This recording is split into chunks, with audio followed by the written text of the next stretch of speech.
Hello നമസ്കാരം. മഴത്തോര് മുംബൈയുടെ ഏറ്റവും പുതിയ എപ്പിസോഡിൻ്റെ വിശേഷങ്ങളാണ് പറയാൻ പോകുന്നത് കേട്ടോ. അങ്ങനെ നമ്മുടെ ബാലചന്ദ്രനുമായിട്ട് സംസാരിച്ചതിനൊക്കെ ശേഷം നമ്മുടെ ഗംഗാധരൻ താഴേക്ക് ഇറങ്ങി വരുന്നുണ്ട്. ആ സമയത്ത് മനു ചോദിക്കുന്നുണ്ട്, എന്തായി വല്യച്ച, അങ്കിൾ എന്താണ് പറയുന്നത് എന്ന് ചോദിക്കുമ്പോൾ, എനിക്കൊന്നും അറിയില്ല മനു, ബാലചന്ദ്രൻ ഭയങ്കര വാശിയിലാണ്. വൈജ തിരിച്ചു വന്നു കഴിഞ്ഞാലും ഇതേ മനോഭാവത്തോടു കൂടി തന്നെയാണ് അയാൾ മുന്നോട്ട് പോകുന്നത് എന്ന് പറയാണ് ഗംഗാധരൻ. ആ സമയത്ത് മനു പറയുന്നുണ്ട്, അങ്ങനെ പെരുമാറാതിരിക്കും വല്യച്ച, നിങ്ങളെല്ലാവരും കൂടി ചെയ്തത് ഏറ്റവും വലിയ ചതിയല്ലേ? നിങ്ങൾ മാത്രമല്ല, ഏറ്റവും വലിയ ചതി ചെയ്തത് വൈജയന്തിയല്ലേ? അപ്പോൾ എങ്ങനെ അങ്കിളിന് അതൊക്കെ സഹിച്ചും ക്ഷമിച്ചും മറക്കാനൊക്കെ പറ്റും എന്നൊക്കെ ചോദിക്കുമ്പോൾ, ശരിയാണ് മനു, നീ പറഞ്ഞത് ശരിയാണ്. എങ്ങനെ വൈജയുടെ കാര്യങ്ങൾ, വൈജയോട് എങ്ങനെ അലീനയുടെ കാര്യങ്ങളൊക്കെ അറിയിക്കും? അലീന സ്വന്തം മകളാണ് എന്ന് അറിഞ്ഞു കഴിഞ്ഞാൽ വൈജ എന്തൊക്കെയായിരിക്കും ചെയ്യാൻ പോകുന്നത്? സ്വന്തം മകളോടാണല്ലോ ഇത്രയൊക്കെ ക്രൂരത വൈജ കാണിച്ചു വെച്ചേക്കുന്നത്. അത് ആലോചിക്കുമ്പോൾ വൈജ എങ്ങനെ അതിനെ പ്രതികരിക്കും? അതൊന്നും എനിക്ക് അറിയില്ല എന്നിങ്ങനെ പറയാണ് ഗംഗാധരൻ. ആ സമയത്ത് അലീനയും അതുപോലെ കൃഷ്ണമോളും കൂടി അങ്ങോട്ടേക്ക് വരുന്നുണ്ട്. അപ്പോൾ അലീന അങ്ങനെ ബ്രേക്ക്ഫാസ്റ്റും ഒക്കെ എടുത്തു വെച്ചിട്ടുണ്ടായിരുന്നു. വരൂ മനുവേട്ട, സാർ വരൂ ഭക്ഷണം കഴിക്കാം എന്നൊക്കെ പറയുമ്പോൾ, സാർ എന്നോ, ഇവരൊക്കെ എന്നെ അങ്കിൾ എന്നാണ് വിളിക്കുന്നത്, അതുപോലെ തന്നെ മോളും എന്നെ അങ്കിൾ എന്ന് വിളിച്ചാൽ മതി എന്ന് പറയണം. അപ്പോൾ അലീന ചിരിക്കുന്നുണ്ട് കേട്ടോ. അപ്പോൾ അങ്ങനെ അവരെല്ലാവരും കൂടി ഭക്ഷണം കഴിക്കാനായിട്ട് ഇരിക്കുകയാണ്. ആ സമയത്ത് അലീനയോട് ചോദിക്കുന്നുണ്ട്, മോളെ, ഇനി എന്താണ് നിൻ്റെ തീരുമാനം? ഈ കുടുംബം ഇതേപോലെ നല്ല രീതിയിൽ മുന്നോട്ട് കൊണ്ടുപോകണമെങ്കിൽ നിൻ്റെ ഒരു കൈത്താങ് അത്യാവശ്യമാണ്. പക്ഷേ വൈജയുടെ ഈ സമയത്തുള്ള ഈ പ്രതികരണം, വൈജയന്തി ഇനി തിരിച്ചു വന്നാലുള്ളത്, അതൊക്കെ ആലോചിക്കുമ്പോൾ എനിക്ക് നല്ല ടെൻഷനുണ്ട്. ബാലചന്ദ്രനാണെങ്കിൽ ഒരു തരത്തിലും അടുക്കുന്നില്ല, ഒന്ന് താഴാൻ പോലും അയാൾ കൂട്ടാക്കുന്നില്ല എന്ന് പറയുമ്പോൾ അച്ഛന് എങ്ങനെ അതിനനുസരിച്ച് പൊരുത്തപ്പെട്ട് പോകാൻ പറ്റും അങ്കിളെ? ഞാൻ അച്ഛനോട് ഒരുപാട് പറഞ്ഞു നോക്കുന്നുണ്ട്, പക്ഷേ അച്ഛൻ്റെ മാനസികാവസ്ഥ അതും കൂടി നമ്മൾ പരിഗണിക്കണ്ടേ എന്ന് ചോദിക്കുകയാണ് അലീന. അത് ശരിയാണ്, മോള് പറഞ്ഞത് ശരി തന്നെയാണ്. പക്ഷേ ഇനി വൈജ തിരിച്ചു വന്നാൽ ഉണ്ടാക്കാൻ പോകുന്ന പ്രശ്നങ്ങൾ ഓർത്തിട്ട് എനിക്കിപ്പോഴേ ടെൻഷൻ ആവുകയാണ് എന്ന് പറയുമ്പോൾ മനു പറയുന്നുണ്ട്, തൽക്കാലം നമുക്കത് വിടാം. ആദ്യം നമുക്ക് വൈജയന്തി സുഖപ്പെട്ട് വരുന്നതിനെ കുറിച്ച് ചിന്തിക്കാം. അതിനുശേഷം എന്താണ് വേണ്ടതെന്ന് വെച്ചാൽ ചെയ്യാം എന്ന് പറയണം. ആ സമയത്ത് കൃഷ്ണ പറയുന്നുണ്ട്, അമ്മ എങ്ങനെയായാലും അമ്മ മാറാൻ പോകുന്നില്ല. അമ്മ വന്നു കഴിഞ്ഞാൽ ആദ്യം ചേച്ചിയോട് യുദ്ധത്തിന് വരിക തന്നെയായിരിക്കും ചെയ്യുക. ഇപ്പം തന്നെ കണ്ടില്ലേ, ഹോസ്പിറ്റലിലേക്ക് ചെല്ലണ്ടായെന്ന് വിലക്കിയേക്കാണ്. അലീന ചേച്ചി ഹോസ്പിറ്റലിലേക്ക് ചെന്ന് ബൈസ്റ്റാൻഡറായിട്ട് നിൽക്കണ്ടായെന്നാണ് അമ്മ പറഞ്ഞേക്കുന്നത്. അല്ലാന്നുണ്ടെങ്കിൽ വയ്യാതെ കിടക്കില്ല എന്നുള്ളൊരു ചിന്ത പോലും അമ്മയ്ക്കില്ലല്ലോ എന്നൊക്കെ കൃഷ്ണ പറയാണ്. ഒക്കെ ശരിയായിരിക്കുള്ളൂ, നമുക്ക് നോക്കാം എന്താ സംഭവിക്കാൻ പോകുന്നത് എന്ന് നോക്കാം എന്നൊക്കെ പറയുന്നുണ്ട്.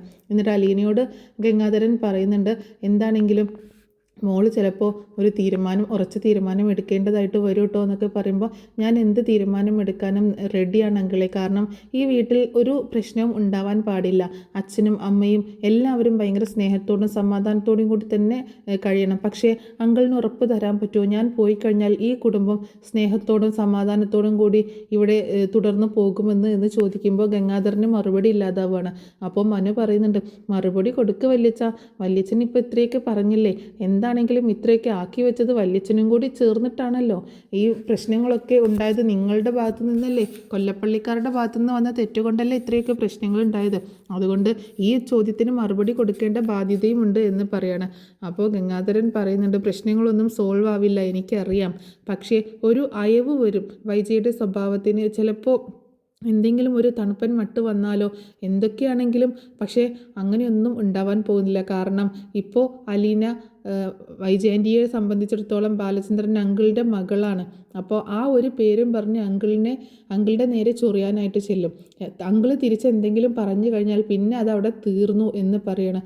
അതും ശരിയാണ്, എല്ലാ ഭാഗത്തു നിന്ന് ആലോചിക്കുമ്പോഴും പ്രശ്നങ്ങളാണ് എന്ന് ഗംഗാധരൻ പറയുന്നുണ്ട്. അങ്ങനെ അവർ ഭക്ഷണമൊക്കെ കഴിച്ചിട്ട് പോവാനായിട്ട് ഇറങ്ങണം. ആ സമയത്ത് ഗംഗാധരൻ പറയുന്നുണ്ട്, എന്താണെങ്കിലും നമുക്ക് പോകുന്നതിന് മുൻപ് ഹോസ്പിറ്റലിൽ പോയി വൈജയെ കൂടി ഒന്ന് കാണാം. ഇനി ഞാൻ കുറച്ച് കഴിഞ്ഞല്ലേ വരുള്ളൂ, അതുകൊണ്ട് വൈജയെ കണ്ടിട്ടേ പോകുന്നുള്ളൂ. കുറച്ച് കാര്യങ്ങൾ ഞാൻ തന്നെ അവളോട് പറയുന്നുണ്ട്, കുറച്ച് കാര്യങ്ങൾ പറയാനുണ്ട് എന്നൊക്കെ പറയണം. അങ്ങനെ അവർ പോവാനായിട്ട് ഇറങ്ങണം. പോകുന്ന സമയത്ത് അതിൻ്റെ മുൻപ് തന്നെ ഇങ്ങനെ നമ്മുടെ മനുവും നമ്മുടെ അലീനയും അതുപോലെ കൃഷ്ണമോളും കൂടി ഇങ്ങനെ സംസാരിക്കുന്നുണ്ടായിരുന്നു. അപ്പോൾ മനു പറയുന്നുണ്ടായിരുന്നു അലീനയുടെ അടുത്ത്, എന്നാലും താൻ എന്നെ പറ്റിച്ചുകൊണ്ടിരിക്കുകയാണ്, എപ്പോഴും ഒരുപാട് നാൾ എന്നെ പറ്റിച്ചു, അവിടെ നിന്ന് കണ്ടത് മുതൽ, സ്നേഹനികേതനത്തിൽ നിന്ന് കണ്ട അന്ന് മുതൽ താൻ എന്നെ പറ്റിച്ചുകൊണ്ടിരിക്കുകയാണ്. അപ്പോൾ അലീന ചോദിക്കുന്നുണ്ട്, ഞാൻ പറ്റിക്കുക എങ്ങനെയെന്ന് ചോദിക്കുമ്പോൾ, താൻ വൈജയന്തിയുടെ മകളാണെന്നുള്ള കാര്യം മറച്ചു വെച്ചല്ലേ താൻ ഇങ്ങോട്ടേക്ക് വന്നത്, അത് എന്നോട് പോലും ഒന്നും പറഞ്ഞില്ലല്ലോ, ഏറ്റവും കൂടുതൽ സപ്പോർട്ടായിട്ട് ഞാൻ നിന്നില്ലേ എന്നൊക്കെ ചോദിക്കുമ്പോൾ അലീന പറയുന്നുണ്ട്, മനുവേട്ടൻ പറഞ്ഞത് ശരിയാണ്, നമ്മൾ ഒരുപാട് തളർന്നു പോകുമ്പോൾ, ഒരുപാട് താഴ്ചയിലേക്ക് വീണു പോകുമ്പോഴൊക്കെ ഒരു കൈ താങ്ങും തണലുമായിട്ട് നമുക്ക് ഉണ്ടാവുന്നത്, സപ്പോർട്ട് ഉണ്ടാവുന്നത് ഏറ്റവും വലിയ കാര്യം തന്നെയാണ്, അതിൽ എനിക്ക് ഒരുപാട് സന്തോഷമുണ്ടെന്ന് പറയണം. അപ്പോൾ അതായത് മനു അലീനയെ താങ്ങാനുണ്ട് എന്നുള്ളത്, ആ ഒരു വിശ്വാസം അവൾക്കുണ്ട് എന്ന് പറയണം. അത് കേൾക്കുമ്പോൾ മനുവിനും ഭയങ്കര സന്തോഷമാവുന്നുണ്ട്, കൃഷ്ണമോൾക്കും സന്തോഷമാവുന്നുണ്ട് കേട്ടോ. അപ്പോൾ പറയുന്നുണ്ട്, അലീന പറയുന്നുണ്ട്, ഞാൻ ആരൊക്കെ ഈ കാര്യങ്ങൾ അറിയരുതെന്ന് ആഗ്രഹിച്ചു അവരെല്ലാവരും എല്ലാ കാര്യങ്ങളും അറിഞ്ഞു, ഞാൻ അറിയണമെന്ന് ആഗ്രഹിച്ച ആൾ മാത്രം ഇതൊന്നും അറിയാതെ ഇരിക്കുകയാണ്, ഇപ്പോഴും എന്നോട് യുദ്ധത്തിന് വന്നുകൊണ്ടിരിക്കുകയാണ് എന്നിങ്ങനെ പറയുമ്പോൾ മനു ചോദിക്കുന്നുണ്ട്, ഞാൻ അതല്ല ആലോചിക്കുന്നത്, എങ്ങനെ വൈജയാൻ്റിയെ ഈ കാര്യങ്ങളൊക്കെ അറിയിക്കാം എന്നാണ് ഞാൻ ആലോചിക്കുന്നത് എന്ന് പറയുമ്പോൾ അലീന ഒന്ന് ഞെട്ടിപ്പോവാണ്.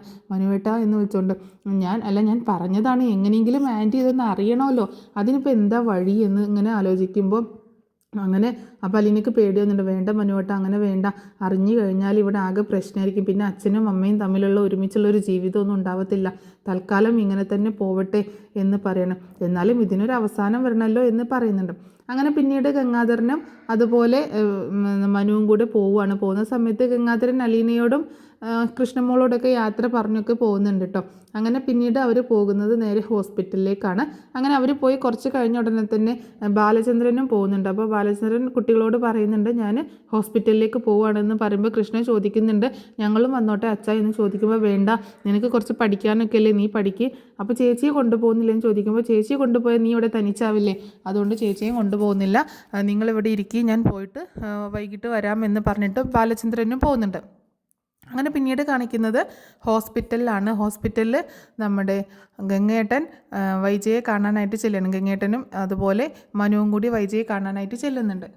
അങ്ങനെ വൈജയെ കാണാനായിട്ട് ചെല്ലുന്ന സമയത്ത് വൈജയ്ക്ക് ഭയങ്കര ദേഷ്യമാണ് ഗംഗേട്ടനെ കാണുമ്പോൾ. ഒരു സ്നേഹവും സന്തോഷമൊക്കെ തോന്നുന്നുണ്ട്, ഗംഗേട്ടനെ കാണുമ്പോൾ തോന്നുന്നുണ്ടെങ്കിലും പക്ഷേ മനസ്സിൽ ഒരു ഇഷ്ടക്കേടുണ്ട്. കാരണം ഗംഗേട്ടൻ ബാലചന്ദ്രനെ സപ്പോർട്ടായിട്ട് നിൽക്കുകയാണല്ലോ.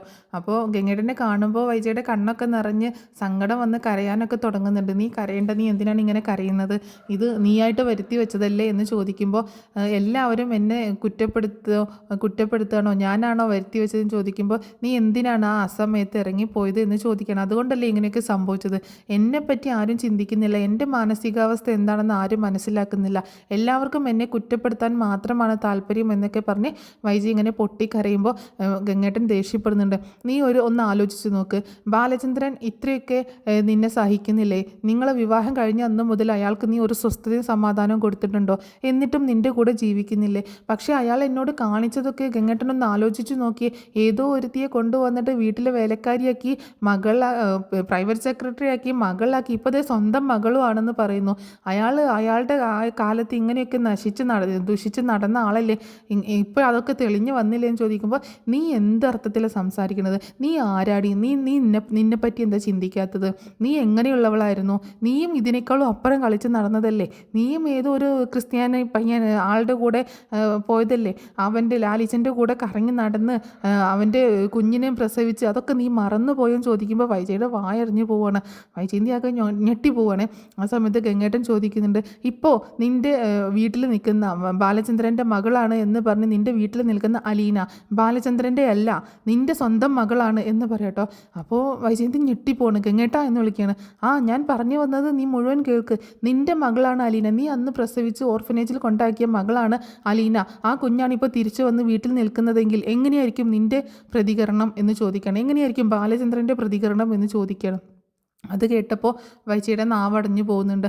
അപ്പോൾ വൈജ ഒന്നും മിണ്ടാതെ നിൽക്കണം. ഇപ്പോൾ എന്നെ കുറ്റപ്പെടുത്തുകയാണോ, എൻ്റെ കുഞ്ഞിനെ നിങ്ങളെല്ലാവരും കൂടി കൊണ്ടുപോയി കൊന്നു കളഞ്ഞില്ലേ, ഞാൻ പറഞ്ഞതല്ലേ എനിക്ക് വേറൊരു വിവാഹം വേണ്ടാന്ന്, നിങ്ങളെല്ലാവരും കൂടി എന്നെ വേറൊരു വിവാഹത്തിന് നിർബന്ധിച്ചു, അങ്ങനെ ഈ ജീവിതം നിങ്ങൾ എനിക്ക് ഉണ്ടാക്കി തന്നതല്ലേ, അതുകൊണ്ടല്ലേ എനിക്ക് ഇത്രയൊക്കെ പ്രശ്നങ്ങൾ വന്നത്. ഞാൻ വിവാഹമേ കഴിക്കാതെ എൻ്റെ കുഞ്ഞിനെയും ഓർത്ത് എൻ്റെ ജീവിതമായിട്ട് ഒരു മൂലയിൽ ഒതുങ്ങിക്കൂടാമെന്ന് പറഞ്ഞതല്ലേ എന്ന് ചോദിക്കുമ്പോൾ, നിൻ്റെ ഇഷ്ടത്തിന് വിട്ടിരുന്നെങ്കിൽ നിൻ്റെ ജീവിതം എന്തായി തീരുമായിരുന്നു എന്നൊക്കെ ചോദിച്ച് ദേഷ്യപ്പെടുന്നുണ്ട്. അപ്പോൾ വൈജ പറയുന്നുണ്ട്, എൻ്റെ ജീവിതം ഇങ്ങനെയൊക്കെ ആയിത്തീരാൻ ഒറ്റ കാരണം നിങ്ങൾ എൻ്റെ ആങ്ങളമാരും എൻ്റെ അച്ഛനും അമ്മാവനും ഒക്കെ തന്നെയാണ് എന്ന് വൈജ പറയണം. അപ്പോൾ ഗംഗേട്ടൻ പറയുന്നുണ്ട്, നീ വീട്ടിൽ ചെല്ലുന്ന സമയത്ത് ഒരുപാട് പ്രശ്നങ്ങൾക്കൊന്നും നിൽക്കണ്ട. നീ ഒരു കാര്യം ആലോചിച്ച് നോക്ക്. ബാലചന്ദ്രൻ്റെ കാര്യങ്ങളൊക്കെ നീ അറിഞ്ഞു, ശരിയാണ്, അയാൾ തുറന്നു പറഞ്ഞു. പക്ഷേ നേരെ മറിച്ച് നിൻ്റെ ജീവിതത്തിൽ സംഭവിച്ച കാര്യങ്ങളൊക്കെ ബാലചന്ദ്രൻ അറിയുകയാണെങ്കിൽ എന്തായിരിക്കും അവസ്ഥ? നീ അന്ന് പ്രസവിച്ച കുഞ്ഞ് ഇന്ന് ജീവിച്ചിരിപ്പുണ്ടെങ്കിൽ ആ കുഞ്ഞ് ജീവനോടെ നിൻ്റെ മുന്നിൽ വന്നു നിന്നാൽ നീ അതിനെ ഏറ്റെടുക്കുമോ അതോ തള്ളിക്കളയോ? നിൻ്റെ കുടുംബത്തിനാണോ നീ ആ കുഞ്ഞിനാണോ പ്രാധാന്യം കൊടുക്കുക എന്നൊക്കെ ചോദിച്ച് ഇങ്ങനെ വായടപ്പിക്കുന്നുണ്ട്. അപ്പോൾ വൈജ് പറയുന്നുണ്ട്, എൻ്റെ ഗംഗേട്ട ഇങ്ങനെ പറഞ്ഞുകൊണ്ടിരിക്കില്ലേ, അതിന് ആ കുഞ്ഞ് ജീവിച്ചിരിപ്പില്ലല്ലോ, നിങ്ങളുടെയൊക്കെ ആഗ്രഹം പോലെ അത് ജനിച്ചപ്പോൾ തന്നെ മരിച്ചു പോയില്ലേ, നിങ്ങളെല്ലാവരും കൂടി കൊന്നു കളഞ്ഞില്ലേ എന്ന് പറയണം. നീ കൂടുതൽ സംസാരിക്കേണ്ട. ഇനി വീട്ടിലേക്ക് ഡിസ്ചാർജ് ആയി പോയി കഴിഞ്ഞിട്ടുണ്ടെങ്കിൽ നീ ആദ്യം ചെയ്യേണ്ടത് ബാലചന്ദ്രനോട് യുദ്ധത്തിന് പോവാതിരിക്കുക എന്നുള്ളതാണ്. പിന്നെ നിൻ്റെ കാര്യങ്ങളൊന്നും നിനക്ക് ഒറ്റയ്ക്ക് ചെയ്ത് മുന്നോട്ട് പോകാൻ പറ്റില്ല. അതിന് എന്താണെങ്കിലും ഒരാളുടെ സഹായം വേണം. തൽക്കാലം അതിനിപ്പോൾ അലീന അവിടെയുണ്ട്. അലീന നിന്നെ സ്വന്തം അമ്മയെപ്പോലെ നിന്നെ പരിചരിച്ച് നിൻ്റെ കാര്യങ്ങളൊക്കെ നോക്കി ശരിയാക്കുമെന്ന് പറയുമ്പോൾ, ആ പിഴച്ചവളുടെ ഒരു സഹായം എനിക്ക് വേണ്ട എന്ന് പറയണം. എന്നാൽ പിന്നെ നിൻ്റെ മക്കൾ നോക്കുന്നാണോ നീ വിചാരിക്കുന്നത്? നിൻ്റെ മക്കളൊന്നും നിൻ്റെ അടുത്തേക്ക് പോലും തിരിഞ്ഞു നോക്കത്തില്ല, നോക്കിക്കോ എന്ന് പറയണം. എൻ്റെ മക്കളല്ലെങ്കിൽ ഞാൻ വേറെ ഹോം നേഴ്സിനെ വെക്കും എന്ന് പറയുമ്പോൾ അതിന് ബാലചന്ദ്രൻ സമ്മതിക്കുന്നു തോന്നുന്നുണ്ടോ? അതിനെന്തിനാണ് ബാലചന്ദ്രൻ്റെ സമ്മതം? ഞാൻ അതിന് അങ്ങോട്ടേക്ക് പോകുന്നില്ലല്ലോ, ഞാൻ കൊല്ലപ്പള്ളിയിലേക്കല്ലേ പോകുന്നത് എന്ന് പറയാണ് വൈജ. കൊല്ലപ്പള്ളിയിലേക്കോ? അവിടെ ആരാണ്? അമ്മ പോലും അവിടെ വയ്യാണ്ട് കിടക്കുമ്പോൾ നോക്കാൻ ആളില്ലാതെ കിടക്കണം, പിന്നെയാണോ നിന്നെ കൂടി കമൽ അവിടെ നോക്കാൻ പോകുന്നത്? നിന്നെ ബാലചന്ദ്രൻ വീട്ടിലേക്ക് തന്നെയാണ് കൊണ്ടുപോകുന്നത് എന്ന് പറയുമ്പോൾ വൈജ പറയുന്നത്, ഞാൻ പോവില്ല, എനിക്കതിന് താല്പര്യമില്ല എന്ന് തന്നെ പറയണം.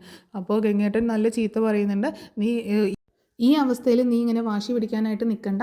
കാരണം ഇപ്പോൾ നിനക്ക് എഴുന്നേറ്റ് നടക്കാനോ ഒന്നും പറ്റില്ല. ഒരാളുടെ സഹായമില്ലാതെ, പരസഹായമില്ലാതെ നിനക്കൊന്നും ചെയ്യാൻ പറ്റത്തില്ല.